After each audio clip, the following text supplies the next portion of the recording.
Today, let's talk about Sonic 2. After the runaway success of Sonic the Hedgehog on the Sega Genesis, or Mega Drive if you were an Aerope, Sega split Sonic Team into two groups. The Japanese team stayed behind to create what would become Sonic CD, while a newly formed team in North America was tasked with building the sequel. This wasn't a simple handoff. The Japanese developers had to relocate, adjust to a new culture, and coordinate across language barriers, all while working under a strict 10-month deadline. The pressure showed. Ideas like the legendary Hidden Palace Zone were cut for time, only to resurface decades later in Christian Whitehead's mobile ports and Sonic Origins. Despite the crunch, Sega went all in on promotion. Sonic 2's Day launched worldwide on November 24, 1992, a rare coordinate release at the time. The gamble paid off. Sonic 2 became a bestseller, cementing the franchise as Sega's crown jewel. The sequel's defining upgrade was the Spin Dash. In Sonic 1, momentum was everything. You had to build up speed manually. Sonic 2 changed that with a simple move. Crouch, mash the button, release, and Sonic rockets forward.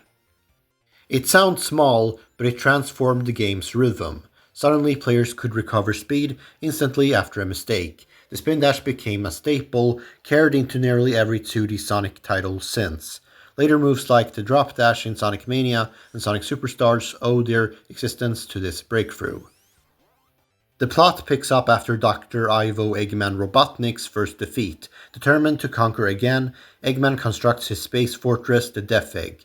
Meanwhile, Sonic befriends a young fox named Miles, Tails Prower, who joins him on his mission to stop Robotnik's new plan. The narrative is simple but effective. Sonic Origins later added context about Tails' bullying and admiration for Sonic, but in 1992, all you needed to know was two heroes, one evil genius, one massive space station. Sonic 2 wastes no time proving it's faster, bigger, and bolder than its predecessor. The two-act structure streamlines pacing, and each zone pushes players to master speed, platforming, and patience in different ways. Emerald Hill Zone, a sunnier upgraded cousin of Green Hill, wide loops, palm trees, and bright colors ease players in, while the Spin Dash shows its worth immediately. Chemical Plant Zone, fast, fluid, and dangerous, with boosters, loops, and shortcuts. It optimizes Sonic's speed, but the infamous pink Mega Mac liquid and rising water sections make it a nightmare for the unprepared. The boss is simple, but the level itself is the real test. Aquatic Ruin Zone, a gentler water stage compared to Sonic 1's Labyrinth Zone. Stay above ground, and it's brisk and fun. Fall into the depths, and you'll juggle bubbles, spikes, and slower movement. Casino Night Zone, pinball mechanics, flashing lights, and endless opportunities to bounce around. For many, this stage was their first taste of Sonic's gambling-themed levels. Fun fact, early comics and lore even teased the idea of a casino owner running the place. Hilltop Zone, a mountainous remix of Emerald Hill with sew sauce, lava pits, and rising platforms. It encourages a slower, more cautious playstyle before picking up speed again.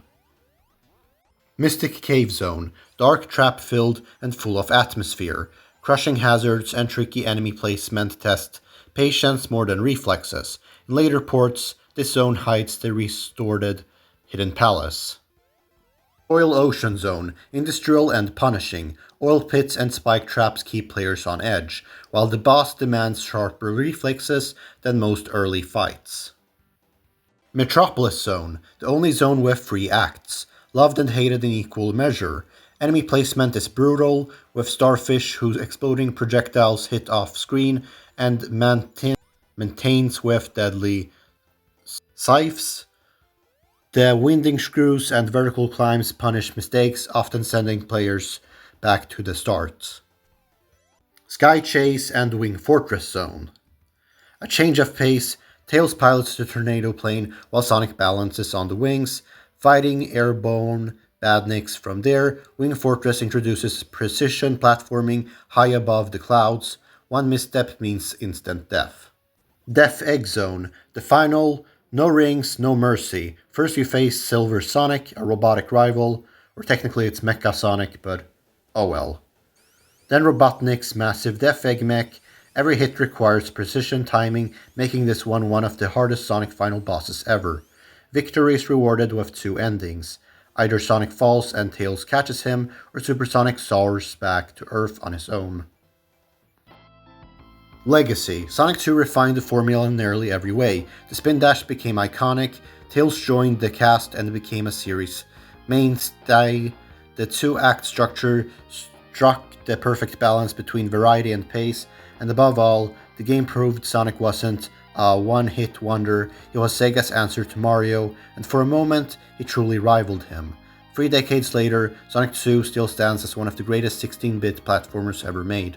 A game built in less than a year, under immense pressure, that not only surpassed its predecessor, but laid the foundation for the franchise's future.